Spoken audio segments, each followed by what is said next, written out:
नमस्कार। तो आज हम एक बहुत ही गहरे विषय में उतरने वाले हैं, ब्रह्मचर्य का दर्शन, और वो भी एक मौलिक योगिक ग्रंथ के नजरिए से।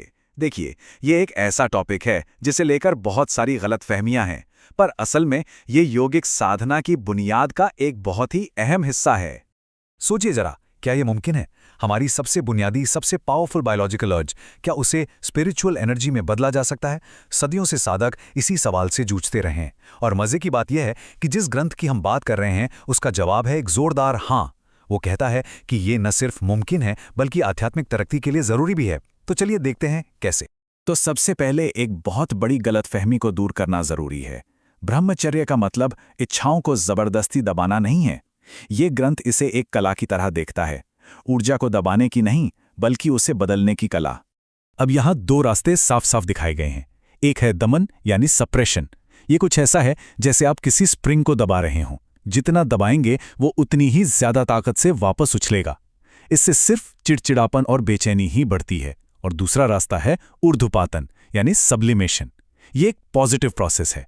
इसमें ऊर्जा से लड़ना नहीं है, बल्कि उसे एक ऊंचे मकसद की तरफ, एक हायर चैनल में मोड़ देना है। ये लड़ाई नहीं, ये तो ट्रांसफॉर्मेशन है। और ये कोट इसी बात की जड़ तक पहुंचता है। ये साफ कहता है कि असली लड़ाई बाहर नहीं, अंदर है। वासना मन में है। अगर मन को साध लिया तो फिर बाहरी शरीर तो बस एक साधन है। मतलब असली जीत मन पर काबू पाने में है, शरीर को सजा देने में नहीं। अच्छा, तो सवाल उठता है कि ये जो ऊर्जा है, इसे बदलने का फायदा क्या है? मतलब आखिर क्यों करें ये सब? इसका जवाब एक बहुत ही पावरफुल कॉन्सेप्ट में छिपा है, जिसे कहते हैं ओजस। ओजस को आप स्पिरिचुअल लाइफ की सबसे कीमती करेंसी समझ सकते हैं। इस फिलॉसफी के हिसाब से ये कोई और चीज नहीं, बल्कि हमारी सेक्सुअल एनर्जी का ही एक रिफाइंड, बदला हुआ रूप है। जब शुद्ध विचारों और ध्यान के जरिए इस ऊर्जा को बदला जाता है, तो वो दिमाग में जमा हो जाती है, और फिर उसका इस्तेमाल बड़े बड़े आध्यात्मिक कामों के लिए किया जा सकता है। और जब ये ओजस इकट्ठा होता है तो ग्रंथ के मुताबिक इसके असर भी दिखने लगते हैं। और ये सिर्फ कोई ख्याली पुलाव नहीं है। हम बात कर रहे हैं कमाल की मेंटल कैपेसिटी की, हाई इंटेलिजेंस की। आंखों में एक अलग ही चमक, पर्सनैलिटी में एक मैग्नेटिक पुल, और वाणी में एक ऐसा असर कि लोग सुनते रह जाएं। और इसका एक क्लासिक उदाहरण दिया जाता है श्री शंकराचार्य का। ग्रंथ में कहा गया है कि वो एक अखंड ब्रह्मचारी थे, और उन्होंने अपनी इसी ओजस शक्ति के दम पर दिग्विजय किया। मतलब पूरे देश में घूम घूम कर बड़े बड़े विद्वानों से शास्त्रार्थ में जीत हासिल की। ये दिखाता है कि इस बदली हुई ऊर्जा को कितनी शक्ति का स्रोत माना जाता था। तो अब तक हमने क्या और क्यों समझ लिया। अब बात आती है कैसे की। मतलब ये ओजस बनता कैसे है। ग्रंथ इसके लिए एक बहुत ही प्रैक्टिकल फ्रेमवर्क देता है। और इसका जो रास्ता बताया गया है वो बड़ा होलिस्टिक है। इसमें 3 मेन पिलर्स हैं: मन, शरीर और आत्मा।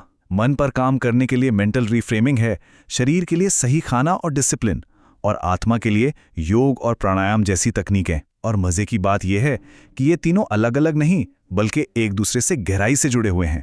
शरीर की बात करें तो सबसे पहले आता है आहार। इस फिलॉसफी में खाने पीने पर बहुत जोर है। सीधा सा हिसाब है, जैसा अन्न वैसा मन। सात्विक भोजन जैसे दूध, फल, घी, ये मन को शांत और शुद्ध रखते हैं। वहीं दूसरी तरफ तामसिक भोजन जैसे मांस, मछली या बहुत ज्यादा मसालेदार खाना मन में बेचैनी और जुनून को बढ़ाते हैं। आहार के अलावा कुछ खास योग आसनों का भी जिक्र है, जैसे शीर्षासन और सर्वांगासन।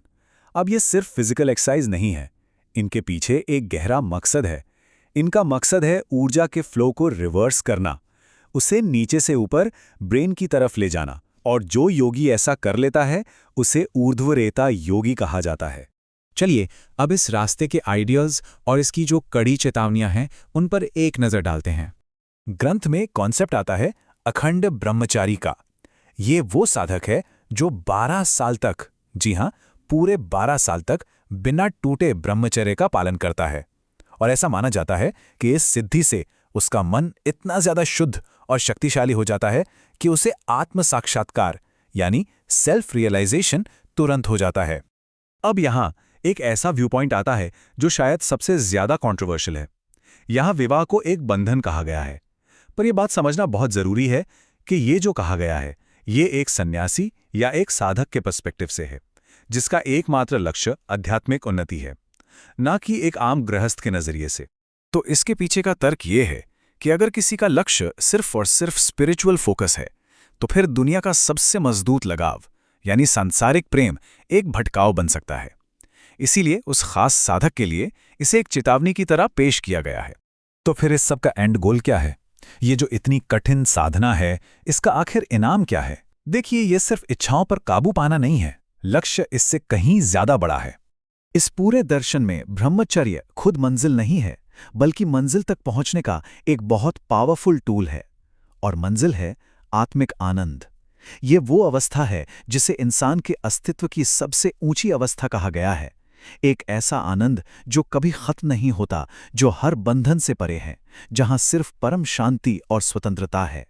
तो आखिर में ये सवाल बचता है, आज की दुनिया में जहां चारों तरफ डिस्ट्रैक्शंस हैं, अपनी ही एनर्जी पर मास्टरी हासिल करने का मतलब क्या है?